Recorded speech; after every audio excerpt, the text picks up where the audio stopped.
Oui, alors du coup, le principe de ces webinaires, c'est de faire ça toutes les 2 semaines pour aborder des sujets que j'ai pas forcément le temps ou l'envie d'aborder en vidéo sur YouTube et de pouvoir aussi surtout avoir quelque chose d'interactif où vous pouvez poser des questions, faire des retours et c'est un truc plus vivant qu'une vidéo montée. Et en fait, faire un webinaire de 2 heures, ça me prend à peu près autant de temps que de faire une vidéo qui dure 4 minutes. Donc, c'est fou le temps que ça peut prendre de faire une vidéo. Et, et voilà. Et là, on m'avait demandé ce sujet des variations. C'est un sujet qui est complexe pour tout le monde, même quand on débute, même quand on commence à bien comprendre. Au début, c'est difficile à comprendre et après, c'est difficile à gérer.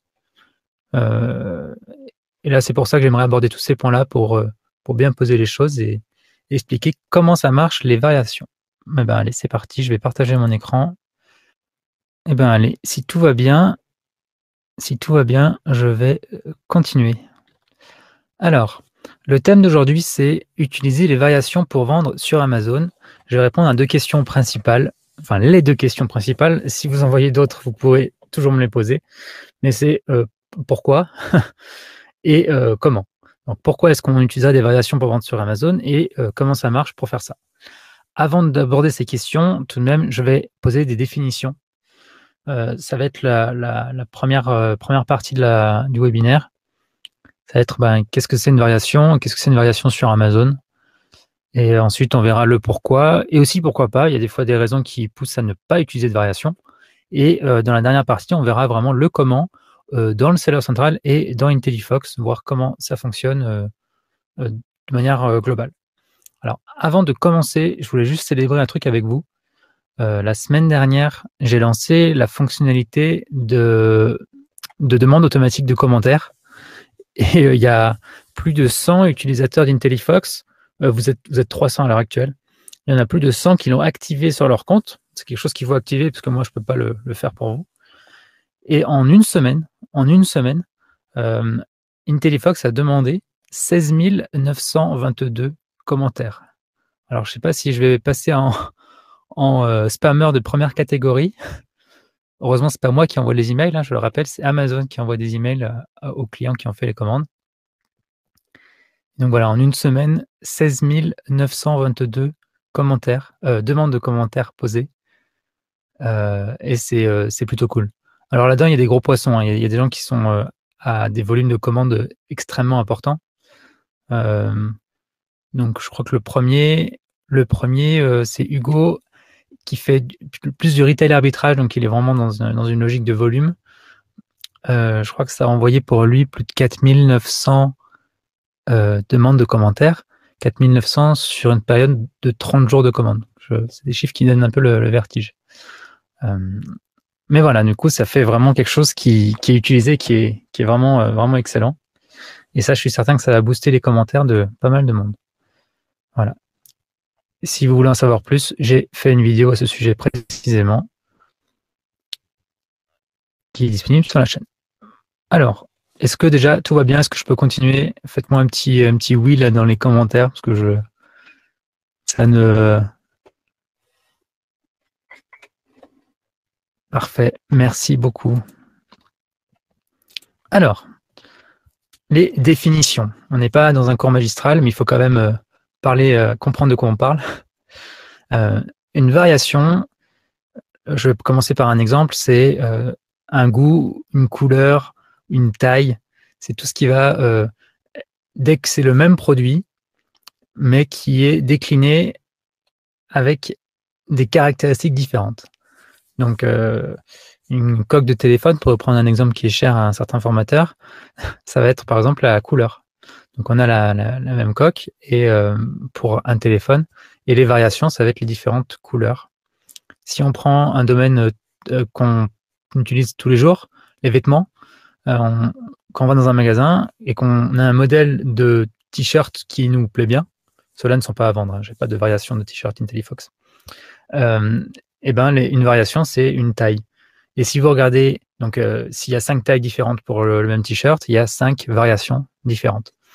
Et si vous regardez en fait les codes barres de chaque produit pour qu'à la caisse, pour que dans les stocks, pour que dans les commandes, pour que à tous les niveaux de l'échelle de distribution, le produit variation soit identifiable en tant que tel, eh ben, il est considéré comme un produit à part entière.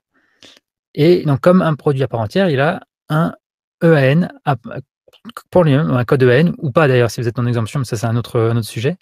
Mais il est vraiment, vraiment à part.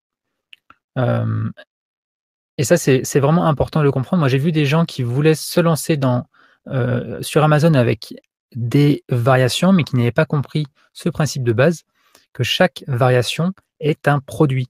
Chaque variation, il faut le voir exactement comme un produit. Et quand on va l'envoyer à Amazon, il faut que chaque variation ait son propre FNSKU dessus, son propre code barre de gestion de stock Amazon, parce que sinon, Amazon ne peut pas comprendre. Et une autre chose, je passe déjà dans la partie sur Amazon, mais une chose qu'il faut comprendre sur Amazon, c'est qu'ils ne vont pas faire de variation pour vous. C'est aussi quelque chose que j'ai vu récemment. Si vous voulez vendre, par exemple, un lot de 2 ou de 3 t-shirts, Amazon ne va pas être capable de vous proposer de créer une variation comme on a l'habitude de voir de variations sur Amazon pour faire un lot. Il ne va pas non plus mettre en commun des éléments de votre stock pour créer un lot qui vous ferait payer moins de frais Amazon. Ça ne marche pas du tout comme ça. C'est vous envoyez un produit à Amazon, et ben, si vous avez 6 variations, c'est 6 produits différents. Alors, je vais parler des variations sur Amazon parce qu'ils ont des concepts qui sont propres à Amazon. Ils ne sont pas uniquement propres à Amazon, mais ils ont pris des décisions sur la façon dont les variations fonctionnaient. Alors, il faut bien comprendre que les variations, on a bien compris, ce sont des produits physiques. Je vais peut-être prendre un exemple jusqu'à la fin là, de simplement je sais pas, un stylo, parce que je vois les choses sur ma table, j'ai un stylo noir, stylo bleu. Et sur Amazon, en gros, j'ai deux choix. Vu que ce sont deux produits. Donc déjà, je les ai fait, j'ai fait imprimer des FNSKU dessus. Ils sont maintenant dans le stock chez Amazon. À partir de là, j'ai deux choix. Soit ce sont deux fiches produits complètement différentes. Même catégorie, titre très similaire, des bullet points très similaires, les images très similaires, mais les deux produits sont séparés. Première solution. Deuxième solution, je décide de créer un produit par an. Ce produit par an, il va regrouper les deux produits sur la même fiche produit. On avait deux produits qui étaient séparés, mais ils sont commandables depuis la même fiche produit. Ce qu'on va voir juste après, c'est pourquoi est-ce qu'on a envie de faire ça et pourquoi est-ce qu'on n'a pas envie de le faire. Et là, ce qu'il faut aussi comprendre, c'est que sur Amazon, quand on crée un produit par an, on définit un thème de variation. Ce thème de variation, pour mon stylo, c'est un thème qui s'appelle Color. Les noms sont en anglais, malheureusement, mais c'est donc la couleur du stylo. Il y a des thèmes qui sont simples, couleur, goût, taille, et il y a des thèmes qui sont doubles. Les thèmes qui sont doubles, c'est quand on a des variations sur deux axes. Imaginons, le stylo, c'est pas un bon exemple. Le t-shirt, c'est un très bon exemple, par contre, pour une variation type double. Un t-shirt, il peut à la fois avoir une couleur et une taille. Et ça, Amazon, c'est une notion qu'ils peuvent gérer pour vous. Donc, encore une fois, chaque combinaison de variations de taille, couleur est un produit à part entière. Donc, si on a 3 couleurs sur 5 tailles, on a 15 produits différents, 15 FNSKU, 15 ASIN, mais on peut décider de les regrouper sur la même fiche produit. Il faut bien comprendre ce thème de variation. On le verra au moment d'appliquer les choses dans le comment. C'est quelque chose qu'il faut absolument être conscient de comment on le met en place. Maintenant, pourquoi est-ce qu'on a envie de mettre en place des variations? Alors, l'idée principale, c'est que quand on va les mettre en commun sur Amazon, donc en créant un produit par an qui va les regrouper, c'est qu'on va mettre en commun le classement des ventes. Le classement des ventes, c'est le fameux BSR. C'est ce qui va participer à votre apparition dans les résultats de recherche. Donc, c'est plutôt intéressant si on vend 2 produits qui sont très similaires, de pouvoir faire en sorte que les ventes de c'est, même très intéressant. Surtout quand on a 10 variations, ça va être compliqué de ranker toutes les variations à part égale et on sait que, plus un produit a de l'inertie sur Amazon, plus il peut monter. Donc en fait, on pourrait se retrouver avec 4 couleurs de stylo et un stylo qui est top 1 alors qu'il y a d'autres stylos qui sont, restés en bas. Donc ça permet d'avoir quelque chose qui monte comme ça et que toutes les ventes en fait fassent l'émulsion, créer de la dynamique pour l'ensemble de la fiche produit. Ça, c'est le truc numéro 1, je dirais le truc important numéro 1. Le truc numéro 2, c'est la gestion des commentaires. Quand on fait un commentaire sur une variation, eh bien, sur Amazon, on voit que le commentaire a bien été fait pour une des variations. Je pourrais vous le montrer par la suite. Mais la note qu'on obtient en haut et la note que les clients regardent, parce qu'ils ne regardent pas tout le temps juste les commentaires et savoir si c'est une variation, la note est bien commune à l'ensemble des produits. C'est la même note pour tous les produits. Donc ça, c'est intéressant parce que du coup, toute la stratégie qu'on va avoir pour récupérer des commentaires, ça va être ça va permettre d'aider les autres produits, ceux qui sont moins achetés. Alors un troisième point que j'ai oublié de mettre là-dedans, c'est aussi le truc de base, c'est le choix. C'est quand on a des variations, on offre d'autres possibilités à nos consommateurs. Et ces autres possibilités, elles peuvent permettre aux produits de mieux correspondre à leur goût ou à leur taille ou à d'autres critères qu'on n'a pas forcément idée. Et donc, ça peut augmenter la conversion.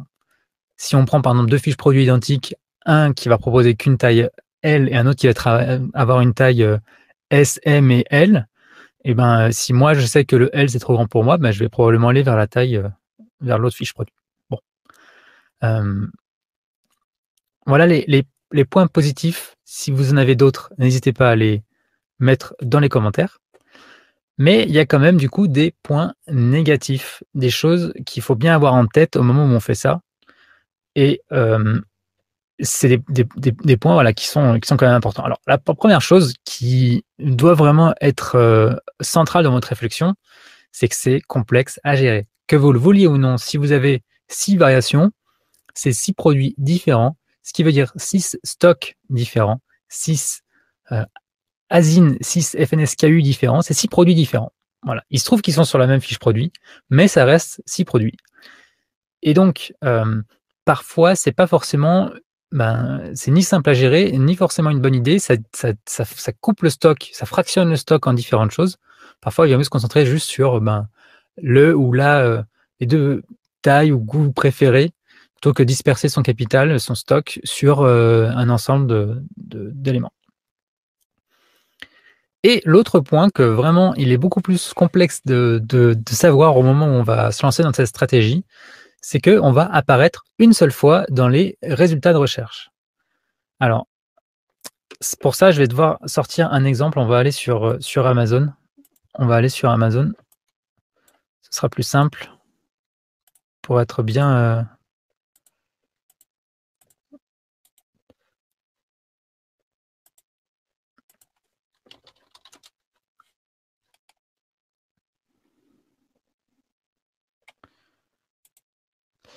Voilà. Et stylo bleu. Attention. Voilà, on a des grosses marques. On a des grosses marques. C'est pas le meilleur exemple. À la fois, ça reste assez neutre. Donc, si on a une variation, est-ce qu'il y a des trucs à variation? Non, j'en vois pas. Peut-être pour cette raison particulière. Donc, quand on a un produit à variation,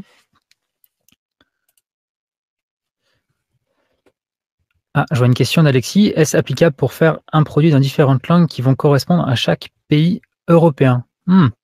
Oui et non, pas forcément. Là, ce que j'explique, ça s'applique, on va dire, qu'à une seule marketplace.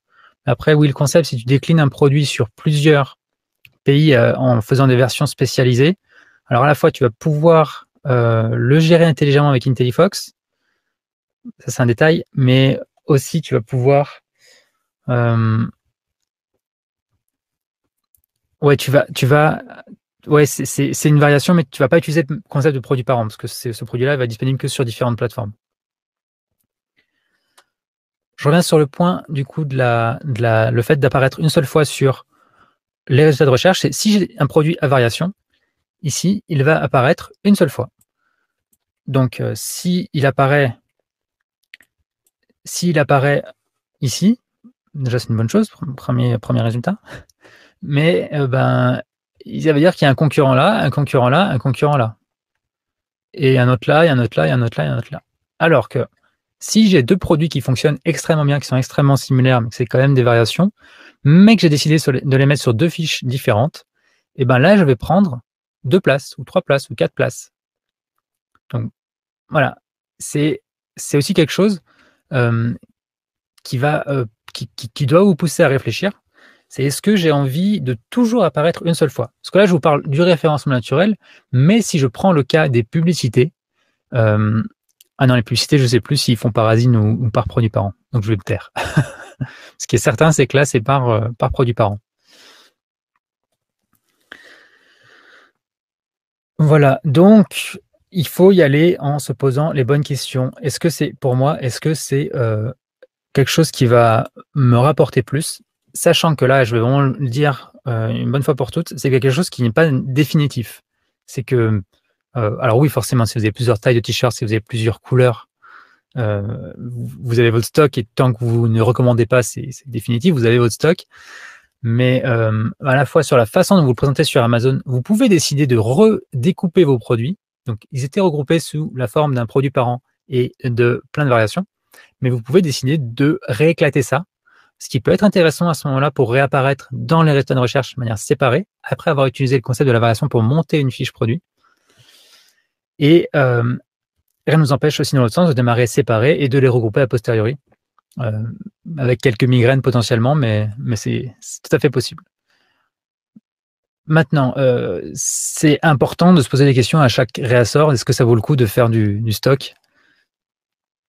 De faire du stock avec autant de variations. En gros, est-ce que l'effort que je mets dans ce choix possible que j'offre aux consommateurs est rémunérateur pour moi dans mon activité? Est-ce que je perds pas du temps juste à faire ça, à négocier des trucs pour satisfaire 2 ou 3 personnes? Je reprendrai les questions juste à la suite pour pas couper la présentation. Comme ça, ce sera plus simple. On va passer maintenant au comment. Le comment avec 3 trucs principaux. Comment on fait pour créer le produit parent et les variations depuis le serveur central, comment on fait pour les modifier depuis le serveur central et comment on peut gérer ça avec IntelliFox.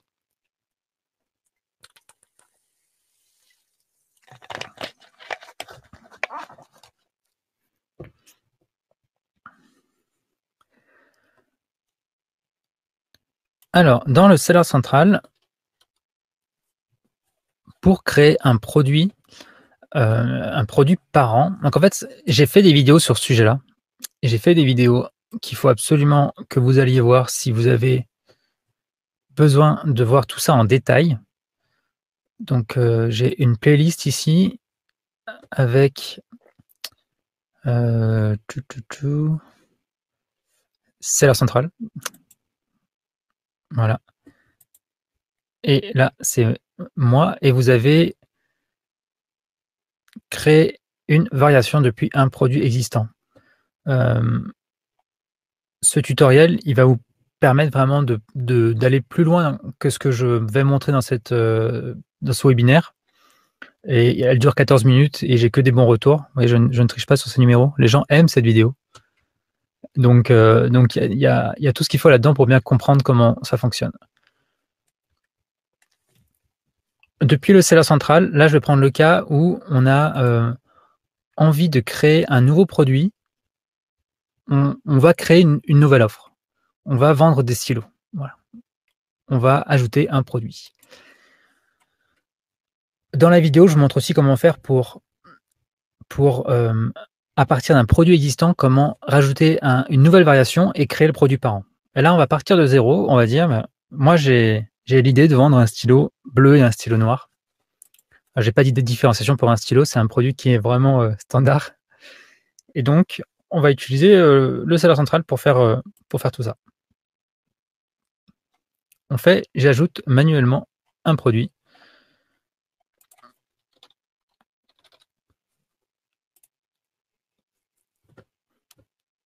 Stylo à billes non rétractable.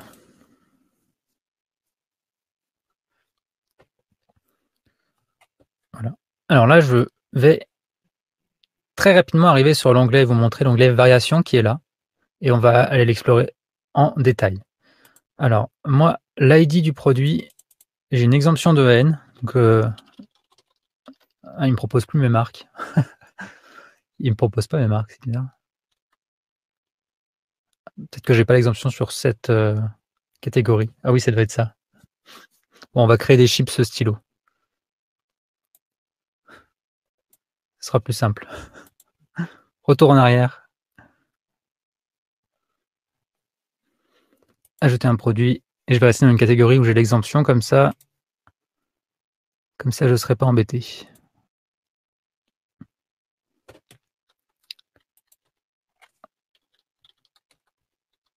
Bon, bah, il me propose pas non plus le... Oui, Amazon, c'est génial.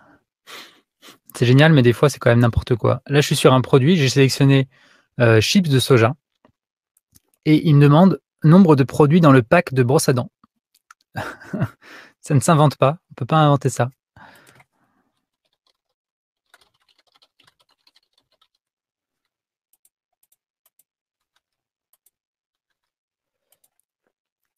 Donc voilà, après sur un produit par an, il n'y a pas besoin de mettre d'ID, mais parce qu'il n'y en a juste pas besoin. Mais c'est qu'au moment de créer les variations, là, je vais en avoir besoin, donc je vais me mettre dans une situation où normalement, j'ai pas à fournir de AN pour la démo. Alors, donc voilà, on commence, je recommence, tout va bien. On va créer un produit et ses variations. On est sur l'écran de création classique d'un produit, on a sélectionné la catégorie. Et on commence avec le titre. On met un titre tout simple, sachant qu'il va être après décliné pour chaque variation. On répond aux questions principales ici, sauf l'ID du produit, il n'y en a pas besoin pour le produit parent. Parce qu'ici, là, on est en train de créer le produit parent, le produit fictif qui va regrouper les enfants. Donc, voilà le point de départ. Ensuite, on va dans variation. Vous voyez, c'est rouge à gauche, c'est rouge à droite, mais dès qu'on va commencer à parler des variations, ça va plus être rouge du tout. Ici, c'est le thème des variations. C'est ce dont je vous parlais tout à l'heure. J'ai envie d'éternuer, mais ça vient. Ah, c'est terrible. Alors, si vous ne parlez pas du tout anglais, il faut que vous fassiez aider sur ce petit écran parce que c'est toujours en anglais. Thème des variations, color name, flavor, flavor size, flavor name, size name, size name, size name, color name. Tout va bien. Donc oui, Amazon a effectivement des codeurs par centaines, mais ils ne font pas de relecture ni de traduction apparemment de ces champs-là. Voilà. Donc, pour ceux qui sont vraiment pas anglophones, c'est color, c'est couleur, flavor, c'est goût, et size, c'est taille. Et on a ce dont je vous parlais, donc les variations simples, celles qui n'ont pas de tiret, c'est des variations simples. Donc là, c'est le nom de la couleur, le goût ou le nom de la taille. Et il y a aussi des variations doubles, goût, taille, goût, taille. Alors la différence entre flavor et flavor name, elle n'est pas très importante. Et là, vous avez taille, couleur. Donc, moi, je vais vous montrer pour le fun des variations doubles avec le goût et la taille. Ok. Alors, maintenant, moi, j'étais sur un stylo. C'est un stylo chips. Donc, size, color. Voilà, parfait. Alors, on va dire que ce stylo, il est disponible en version mini ou en version grande. Donc, au niveau de la taille, je vais dire mini, grande. Et au niveau de la couleur, j'ai mon stylo noir et mon stylo bleu. Donc là, j'utilise vraiment le formulaire pour décrire mes variations d'écrire mes références. Une fois qu'on a rempli ici, qu'on a choisi le thème de variation, il pose des questions pour définir les valeurs du thème de variation. Et ensuite, quand on va créer sur ajouter des variations, il va créer les combinaisons, toutes les combinaisons de variations possibles. Donc là, il y avait 2 tailles, 2 couleurs. Il a créé 4 déclinaisons différentes. On va voir chaque colonne. Donc ça, c'est vraiment le process. Et normalement, si on regarde en haut, voilà, il n'y a plus que l'onglet variation qui est à résoudre. Tout le reste est maintenant à ignorer. Tout va bien. Là, on va voir donc chaque colonne. On retrouve la taille et la couleur qu'on avait choisi juste au-dessus et on va devoir remplir chacune des colonnes. Alors, c'est pas extrêmement cool cet écran et il y a des fois des pièges qui apparaissent. Vous pouvez retrouver tout ça dans l'autre vidéo que j'ai faite. Donc voilà, là on va juste le remplir rapidement pour voir. La couleur de référence. La couleur de référence, et vous trouvez ça sur pas que dans le thème des variations, mais dans pas mal de choses, c'est que c'est un petit point quand même qui est important et qu'il faut bien comprendre, c'est qu'on peut dire qu'un produit est noir, donc mon stylo il est noir, mais c'est encore mieux de dire à Amazon, ce produit il est noir. Et ça se passe ici. C'est une manière de faire comprendre de manière littérale, de manière directe, sans qu'il y ait d'interprétation possible à Amazon, la couleur du produit, parce que c'est une couleur qu'il aura déjà proposée, qu'il comprend dans son système. Il n'a pas besoin d'analyser ce que vous proposez. Et ça va permettre après d'apparaître dans les filtres de recherche. Donc là, je vais aller retourner sur Amazon pour vous illustrer ça. Sur la gauche ici, évidemment, je n'ai pas ce que je vais vous montrer.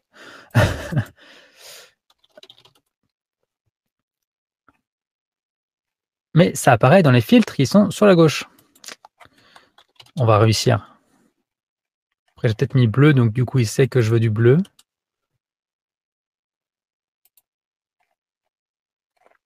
Ceci est un échec. Bon, peut-être qu'il ne comprend pas très bien les couleurs dans les stylos, mais je vous promets que ça sert à ça. Dans les filtres, ici, on va pouvoir facilement cibler les couleurs. Sur les vêtements, c'est très clair. Bon, vous connaissez quand même les filtres sur Amazon en tant que consommateur. Donc là, ce qu'il faut faire, c'est commencer à taper la couleur. Donc voilà, noir, il ne connaît pas apparemment. Donc c'est qu'il doit me parler en anglais encore une fois. Il faut être bilingue pour vendre sur Amazon. Donc là, il faut remplir un peu toutes les données à la main. Mais c'est comme ça.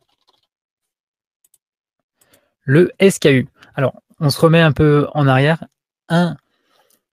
Une variation égale un produit. Un produit égale un SKU, égale un FNSKU, égale un ASIN, égale... Donc, il faut vraiment comprendre ce que c'est. Et pour le format d'un SKU de variation, moi, je vous conseille vraiment de suivre quelque chose, d'avoir un modèle qui est stable et qui vous permet de reconnaître vos variations. Donc, moi, par exemple, ce produit, c'est un stylo. Et là, j'utilise... Alors, moi, je suis un développeur, donc j'ai des standards de code qui font que je travaille comme ça. Et là, je vais utiliser simplement le modèle, donc la taille mini noir. Voilà. Comme ça, il n'y a pas d'ambiguïté. C'est mon SKU, il me permet de comprendre exactement ce que j'ai. Mini bleu. Alors, vous pouvez le mettre aussi en anglais si vous voulez, hein, mais moi, je le mets en français. Grand noir. Grand bleu. Luc Besson. L'ID du produit, alors moi, j'espère que je ne vais pas me faire embêter, parce que l'idée c'était quand même d'avoir un produit qui était sans code EN. Donc là, normalement, on le laisse vide. Normalement, ça, c'est censé faire la sélection pour toutes les colonnes en dessous, mais ça ne marche pas. Donc il faut remplir tout ça à la main. Pareil pour le prix, on est censé pouvoir faire appliquer un prix, par exemple là, et que ça réplique tout seul, mais c'est pas le cas. Alors là, je vais vraiment le copier-coller votre ami.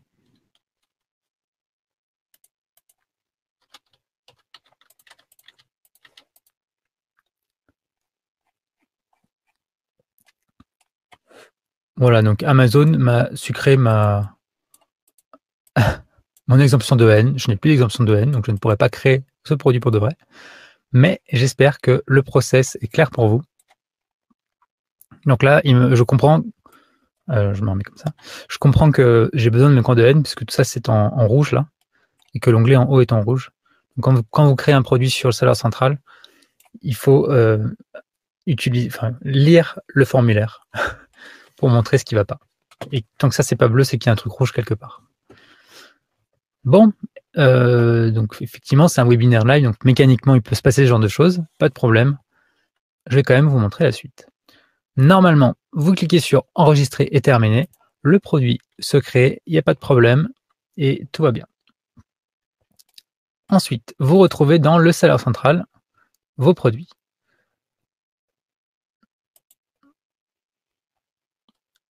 Je vais utiliser un de mes produits par an à l'heure actuelle avec des chips qui d'ailleurs sont en vente. Si vous voulez commander des chips, vous pouvez. Chips protéinés. Et voilà à quoi ça ressemble des variations dans le seller central. On retrouve une seule ligne qui est le produit par an. Il y a un SKU qui a été généré par Amazon. Quand on passe du moins par ce système-là, le SKU est généré par Amazon, le SKU du produit par an, et il y a un ASIN qui est créé pour le produit par an. Ce produit par an, c'est pas un produit physique que vous allez vendre, c'est juste un regroupement du produit. Si vous regardez la fiche produit sur Amazon, vous allez voir ici, avec un sélecteur de variation. Donc là, moi, en ce moment, j'ai qu'une seule variation qui est active, mais c'est ça. Vous pouvez basculer de variation en variation avec ce sélecteur. Très concrètement.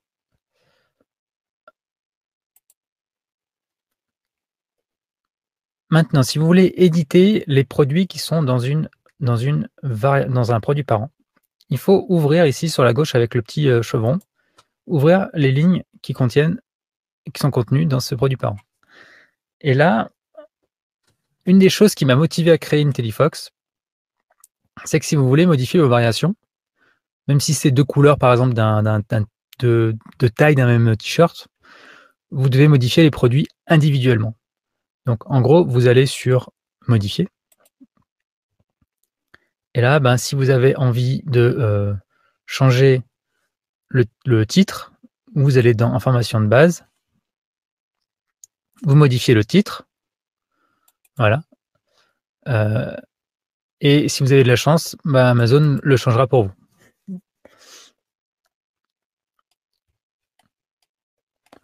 Donc ça, c'est la manière de modifier une variation sur le seller central, sur Amazon, c'est par variation.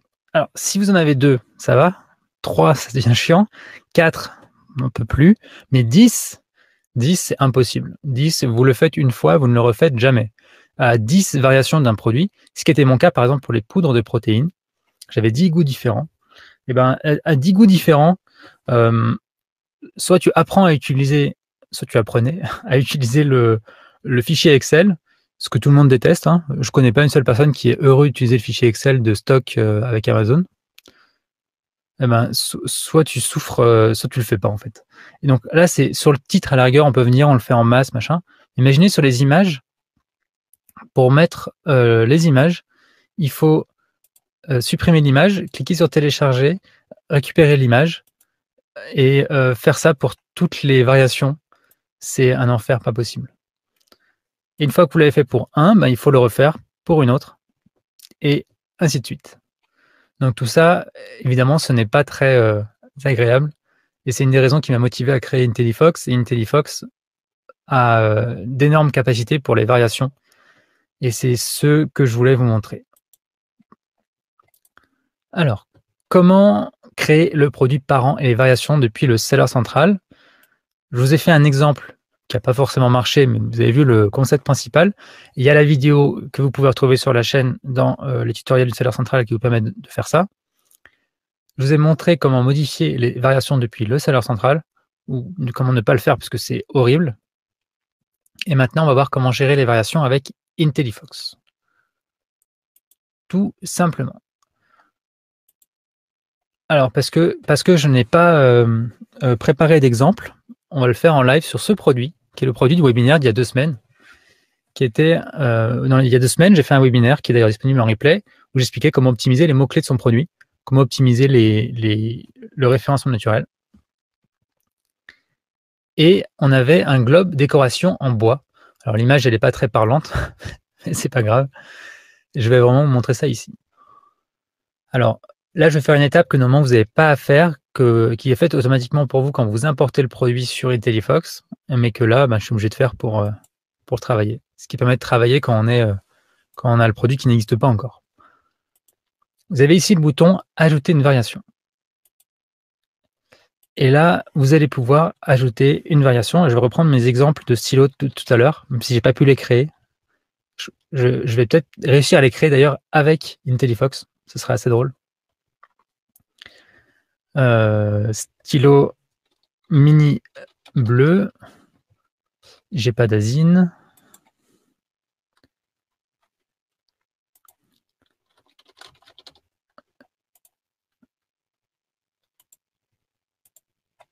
Je sais plus si je peux le créer alors que j'ai pas d'asine. Je crois pas. Non, on peut pas faire ça. Pas grave, faut que je mette un asine. C'est pas grave, c'est pas grave.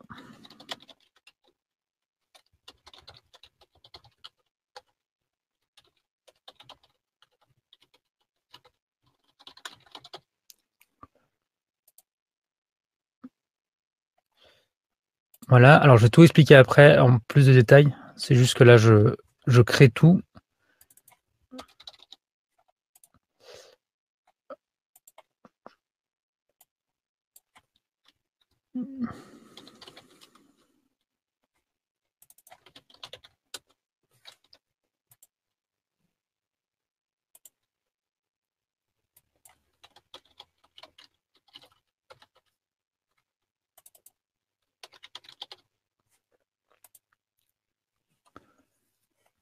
Ok, donc IntelliFox actuellement, il est capable de gérer les variations que sur un seul niveau. C'est pour ça que là, ce qu'on avait voyé tout à l'heure sur Amazon avec les variations doubles. Pour simplifier pour l'instant dans IntelliFox, il n'y a qu'un seul niveau. Donc, encore une fois, une variation étant un produit, ici, il faut vraiment voir ça comme ça. Je crois maintenant, je peux enlever les asines. Ok, donc si vous avez besoin de créer un produit sans asine, vous pouvez faire comme ça. Bon, cela dit, il faudra toujours renseigner l'asine à un moment ou à un autre, donc ça ne sert pas à grand chose de faire ce que je fais. Ok, j'enchaîne. Maintenant qu'on a créé les variations, on va retrouver ici, en haut, les différentes variations. Donc ça aurait été importé directement d'Amazon. J'aurais pu vous le montrer, mais là, Amazon est pénible. Et là, donc, on a différentes variations. Bon. Et bien là, dès le départ, en fait, on se retrouve avec une fiche produit qui est en commun avec les 4 couleurs. Et on va aller modifier le titre pour dire déjà que c'est un stylo. Donc tout ça, c'est pas terrible comme fiche produit, mais bon, stylo. Voilà. Non, stylo.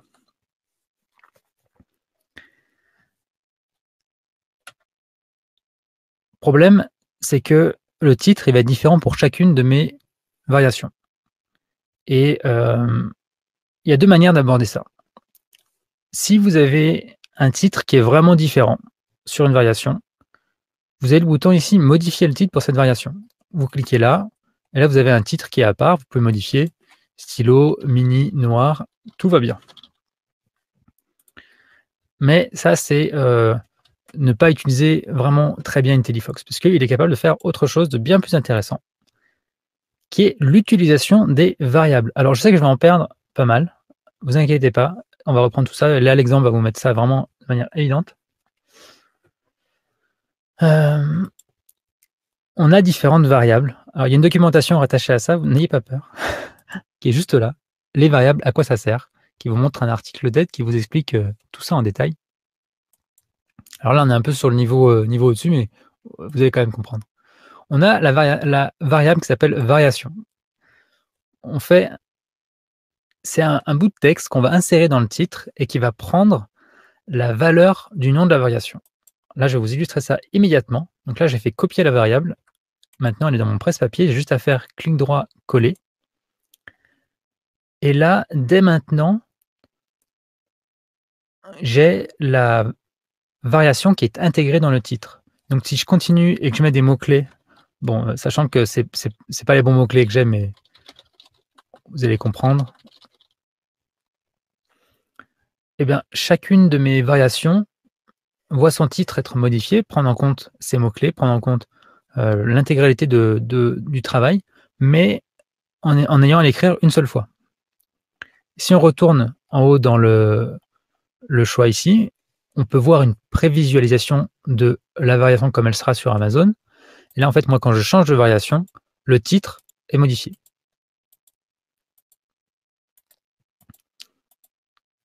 Donc, si c'est quelque chose qui est utilisable aussi dans les textes, dans la description, dans les points forts, et ça vous permet de customiser les points forts sans avoir à réécrire les points forts par variation. Donc, si vous êtes suffisamment descriptif dans ce truc, pourcentage variation, eh bien, vous pouvez l'utiliser pour customiser proprement vos variations, la description, les titres, les textes de vos variations. Pour modifier cette valeur, je vous remonte juste où est-ce que c'est. Par exemple, comment est-ce que je fais pour cette variation qui est grand bleu pour modifier un grand bleu, Luc Besson. Ça se passe dans configuration à gauche. Donc on a le menu, on est dans le produit, on va dans configuration.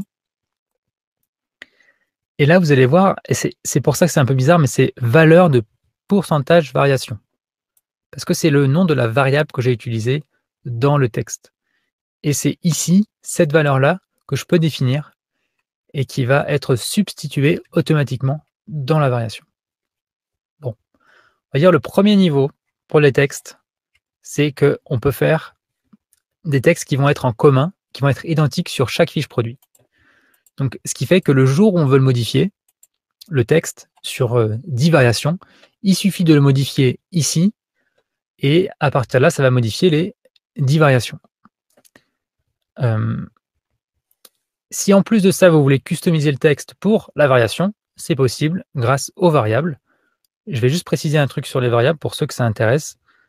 C'est très important de le mettre en majuscule, le nom de la variable ici. C'est pourcentage, variation en majuscule, pourcentage. Et rien à voir, mais un peu quand même, vous avez une autre forme de cette... Non, trompe de bouton. Une autre forme de cette variable qui s'appelle variation uppercase. Chez IntelliFox aussi, il faut parler anglais pour utiliser les fonctions avancées. Si vous mettez là-dedans, vous avez accès à la même chose, mais en majuscule. Donc, si vous aviez un titre qui était en majuscule complètement, ça fonctionne comme ça.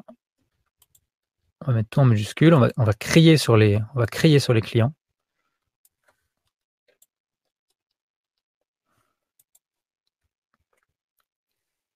Voilà, donc les variables pour les variations, c'est plutôt intéressant.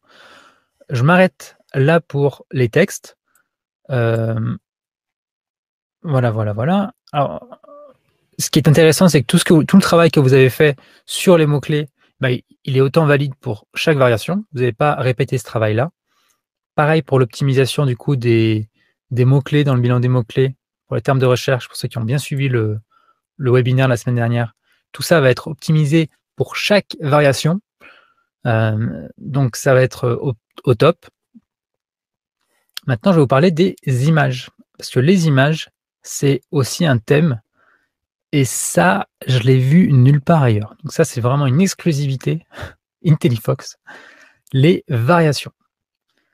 Les variations sur l'éditeur d'images. Alors, il n'y a pas eu de message depuis 20 minutes sur le chat. Alors, soit vous êtes passionné, soit vous êtes endormi, soit vous êtes en train de manger votre sandwich. Est-ce que vous pouvez me faire un coucou pendant que je bois un verre d'eau, puis ma bouteille, me dire que tout va bien?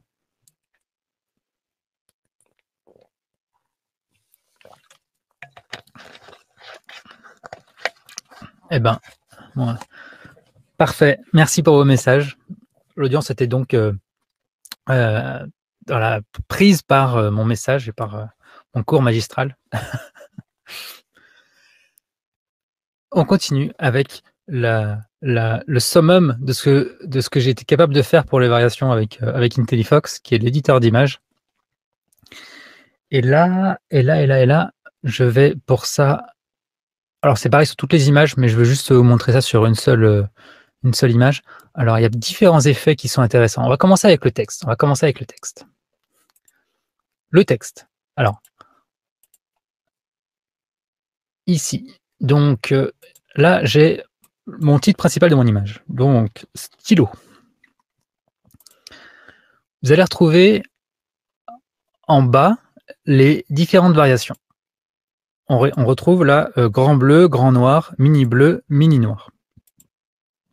Bon, premier effet cool, c'est que j'ai mis le texte là et que ça a modifié en fait toutes mes images. Donc sur toutes mes images, maintenant j'ai stylo. Jusque-là, tout va bien. Maintenant, imaginons que je veuille changer le texte ici pour cette variation, grand bleu. Je vais modifier le texte et je vais écrire stylo grand stylo bleu. Voilà. Ici, je vais faire grand stylo noir.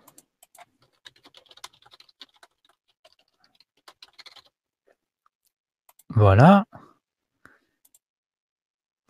Et maintenant, en fait, ce qui va être intéressant, c'est que je peux continuer à bouger l'élément texte.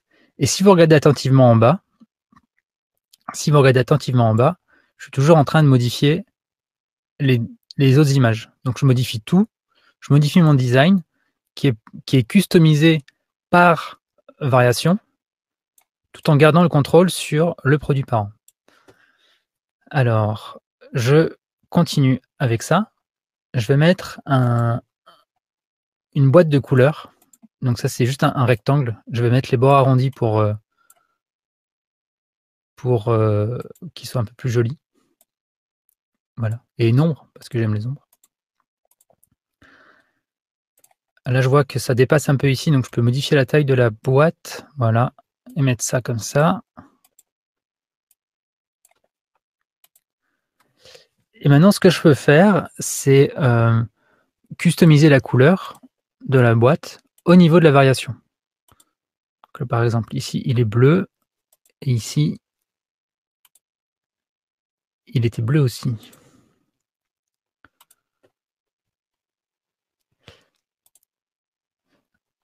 Voilà, donc là, déjà, je vais vous remontrer l'aperçu à ce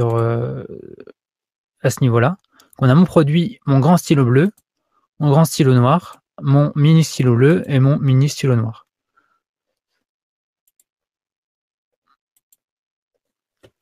Alors là, c'est vraiment quand on veut customiser une photo au niveau de chaque variation, on peut le faire tout en conservant le design manipulable. Donc là, je peux changer ce que j'avais fait et je continue quand même à avoir tout qui est synchronisé en bas. Donc là, je modifie mes 4 images. Alors, je vous montre avec 4, mais ça pourrait être avec 10. Et là, j'ai modifié mes 4 images hyper facilement. Et ça encore, moi, je connais aucun logiciel qui permet de le faire autre qu'IntelliFox. Avec les variations, alors tout le monde ne l'utilise pas, mais c'est extrêmement, extrêmement puissant. Je vais aller voir s'il y a des photos de stylo Bic là-dedans. Il y a forcément des photos de stylo bleu.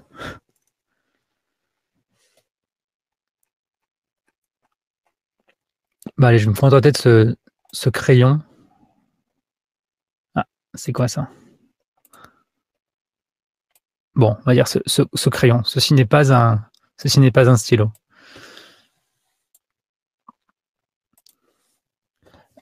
Là, vous allez me dire, bah, là, ça marche bien sur le stylo bleu. Mais là, il y a du mensonge, là. Et ben là, en fait, je peux venir appliquer un filtre qui va venir enlever les couleurs. Donc, soit je lui mets un niveau de gris, il passe gris, mais ça marche pas forcément très bien. Bon, ça marcherait mieux qu'un stylo. Mais là, voilà, le bois, il devient un peu bizarre. Ouais, non, mais ça me convient, voilà, je vais faire comme ça. Et pareil ici.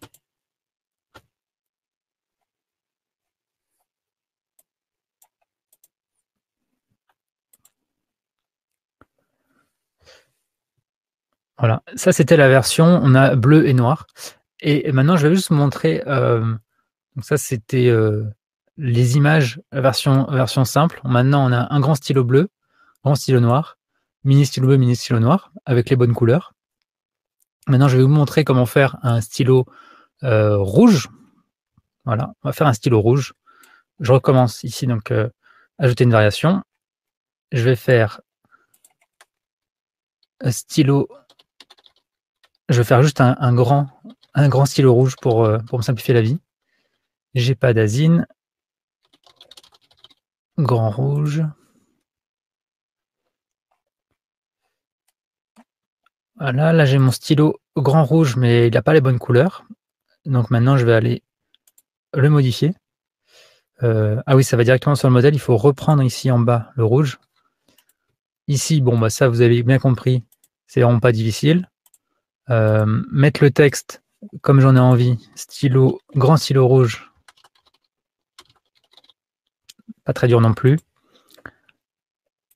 Et là, pour rendre ça rouge, j'ai ce truc qui s'appelle couleur. Et là, je peux venir en fait le mettre, changer la couleur. Bon, là, c'est un crayon, donc ça le fait pas de ouf, mais on a compris l'idée.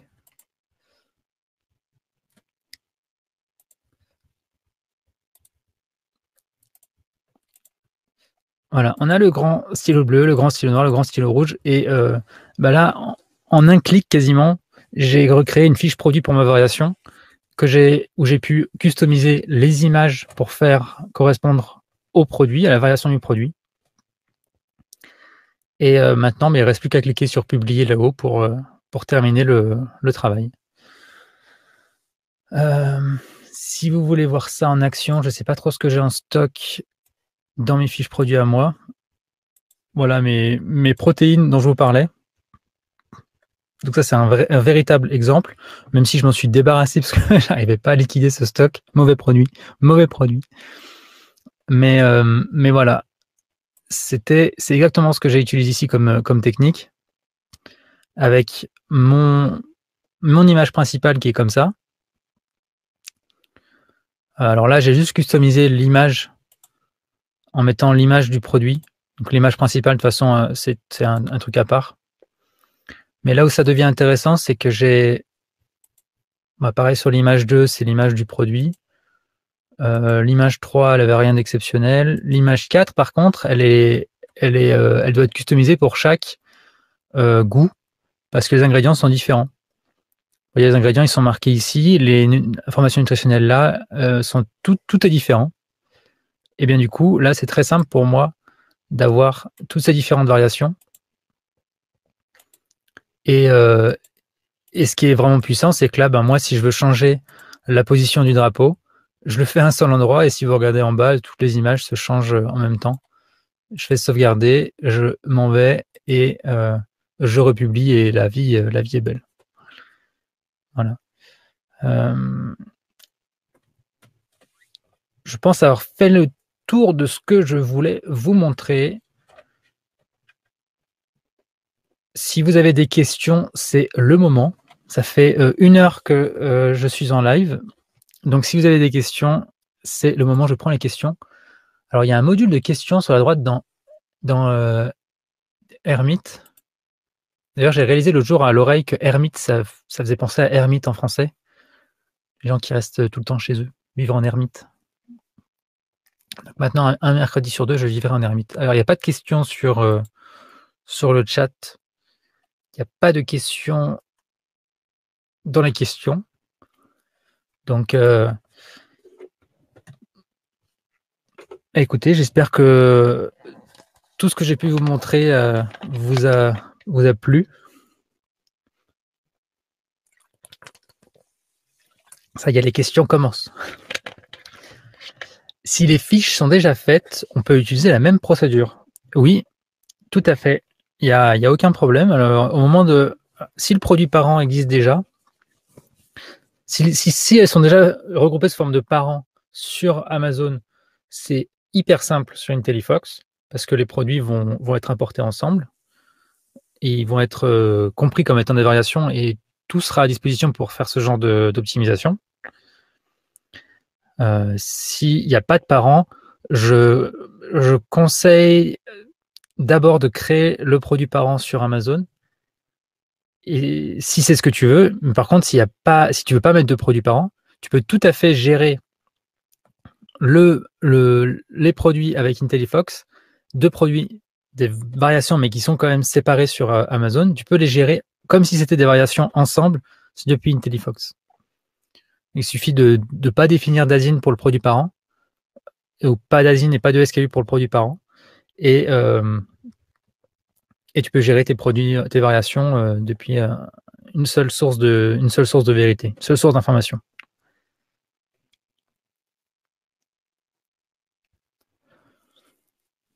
Ah, une question qui est apparue à droite. Est-ce qu'on peut créer un brouillon de variation sur une fiche existante mais sans parent? C'est Guillaume qui demande ça. Créer un brouillon de variation sur une fiche déjà existante mais sans parent. Oui. Oui, tout à fait. Si tu as un produit, qui n'a pas de variation, alors, qu'est-ce que j'ai comme produit qui n'a pas de variation? Ce coussin pour chien.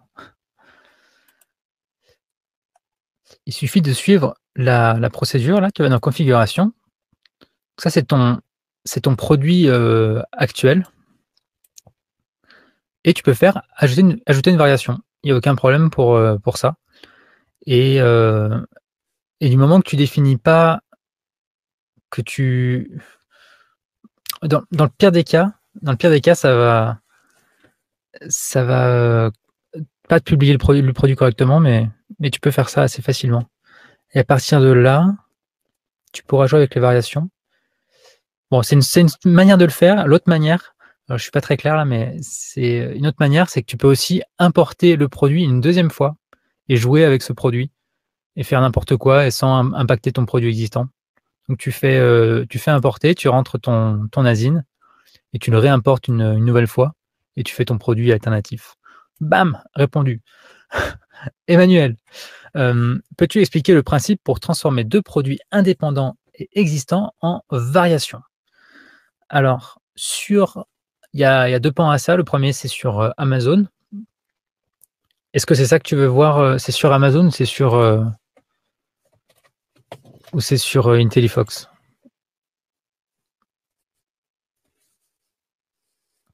Sur IntelliFox. Alors, évidemment, Emmanuel pointe du doigt le truc qui n'est pas forcément extrêmement bien géré avec IntelliFox. Parce que les changements de configuration, c'est pas le truc que moi je préfère gérer avec IntelliFox.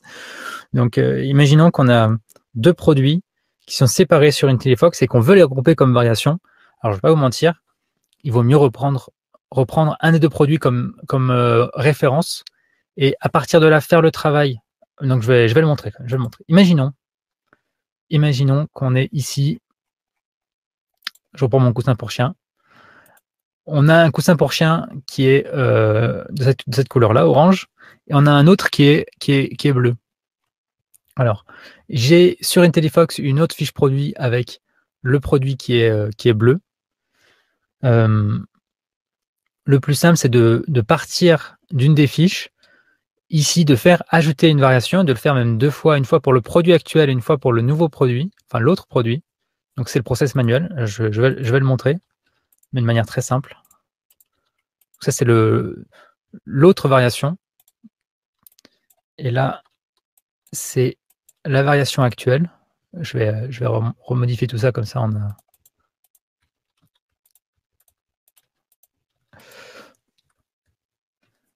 À partir de là, je m'appuie sur la fiche du produit d'origine, qui est celle-là, mais je vais aller la modifier. Donc, je vais quand même lui donner un petit nom. Autre variation. Variation de référence. Voilà. Qui était celle d'origine. Donc, on travaille comme ça. Et à partir de là, je vais venir sur là où j'en ai besoin et répercuter les changements. Donc là, je disais, celle-là, elle va être bleue. et ben je la mets bleue. Et lui, il va être d'une autre couleur, je sais pas. Je sais pas si ça fait grand chose de changer les couleurs. Moi. C'est pas très coloré à la base, donc. Et je dirais que c'est la manière la plus simple.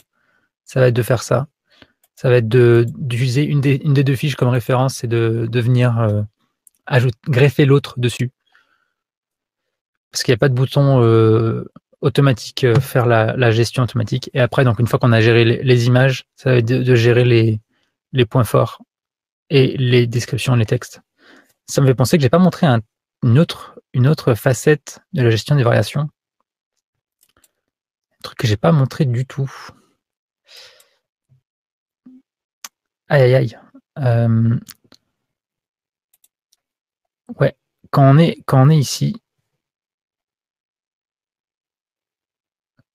Alors, tac tac. Il y a Emmanuel qui me demande comment tu synchronises avec AMZ comme ils sont existants. Il faut, vu qu'ils existent, il n'y a pas de problème du tout. Alors, je vais retourner sur mon produit. Tout se passe dans l'onglet configuration avec le SKU et l'ASIN. Le SKU et l'ASIN, c'est ça qui va expliquer à Amazon ce à quoi correspond ce produit. Donc, si ce SKU et cette ASIN existent sur Amazon, nonobstant la configuration des variations de quoi que ce soit d'autre, quand on fait publier, les données vont être mises sur Amazon. Donc, si tu as créé un produit parent sur Amazon, il faut venir renseigner ici l'ASIN et le SKU du produit parent. Et à ce moment-là, tu auras recréé la structure de variation. Si tu ne veux pas créer de produits parents, mais que tu veux juste les regrouper sur IntelliFox, tu as deux choix. Soit tu enlèves carrément le SKU ici.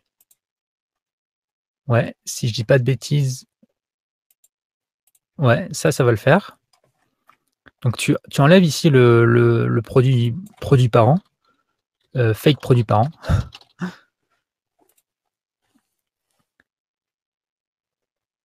Et voilà, ça te permet de pousser tes modifications sur chacune des variations. En ayant plusieurs couleurs en variation et chacun leur image principale, quel visuel apparaît au produit parent? Donc ça me permet de faire une transition parfaite vers l'outil que j'avais oublié de vous montrer, qui est un outil pourtant alors dont j'avais fait la démo avec Laetitia. Je suis vraiment mauvais avec les prénoms. Laetitia. Et je vais vous montrer ça sur mon produit. Sur celui-là, parce que c'est très visuel. On a cette notion de modèle sur la gauche. Là, en bas à gauche, le modèle, c'est vraiment ce que vous verrez sur le produit parent. Mais attention, le produit parent n'est pas toujours visible. Le produit parent, dans certaines catégories, il est visible.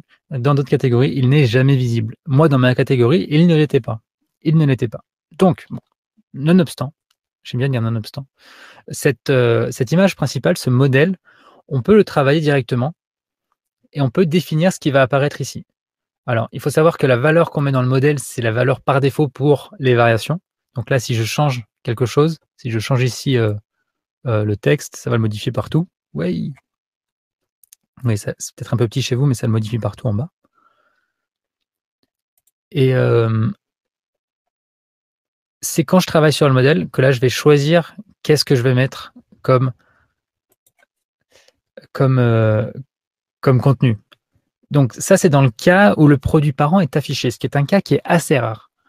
Mais sur Amazon, quand on va trouver un produit qui a des variations dans les résultats de recherche, c'est pas forcément, on va pas vraiment être en capacité de choisir quelle variation va être montrée en premier, parce que c'est Amazon qui va le décider pour toi.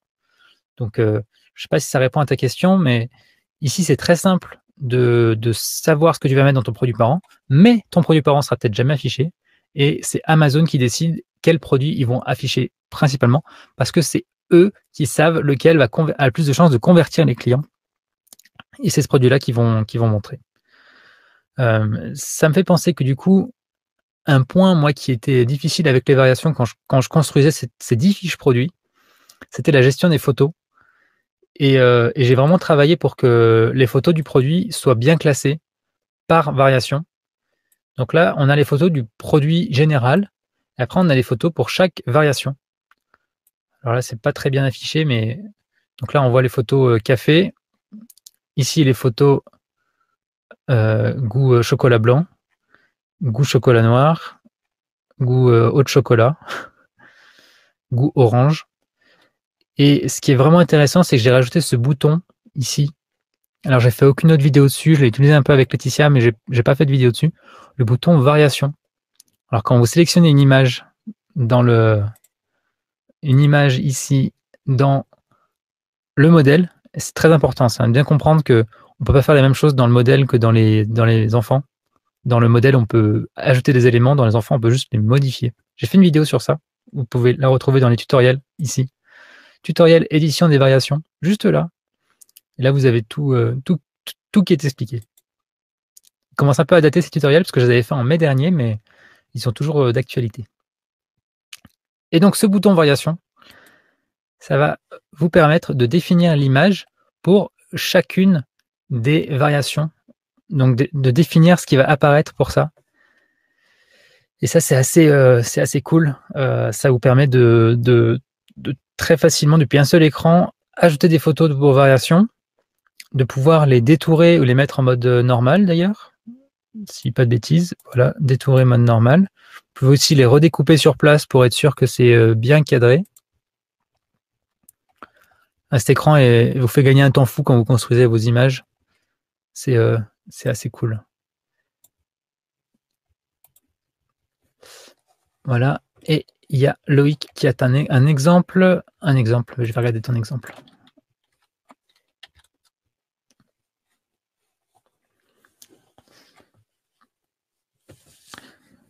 Voilà. Bah là, on a un produit Ah oui, ça me fait penser à un truc qui est extrêmement important, c'est quand on choisit un attribut type couleur. Vous voyez là, il faut bien comprendre quand on choisit le thème des variations, ça a un impact après sur comment sont affichées les fiches produits.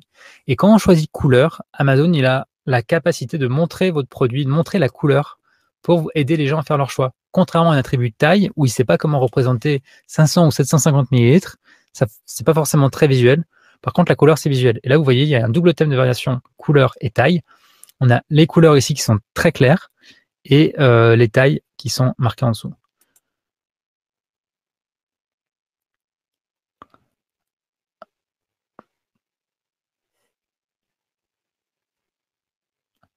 Voilà. Oui, après, il y a une technique intéressante là dans leur image, c'est qu'ils te montrent depuis l'image principale que tu as des variations. C'est une technique intéressante parce qu'au moment où tu arrives sur les résultats de recherche, donc je vais chercher leurs mots-clés, comme ça on verra comment ils apparaissent là-dedans.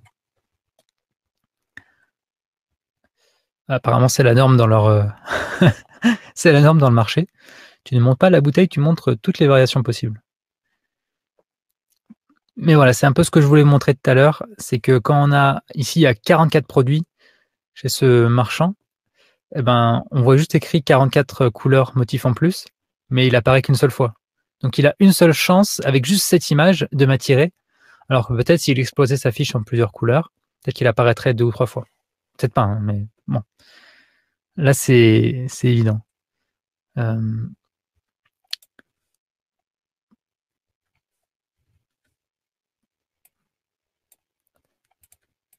Bah écoutez,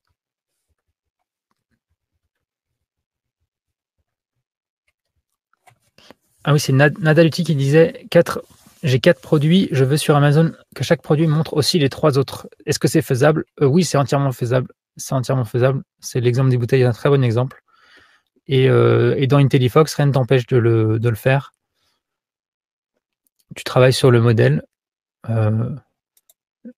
Oui, très concrètement, tu travailles sur le modèle ici. Là, je vais le montrer sans enregistrer.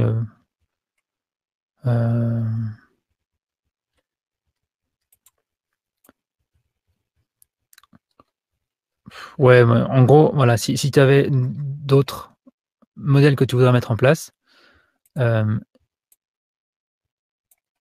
là, Là, du coup, je vais mettre une photo qui est différente, une photo qui est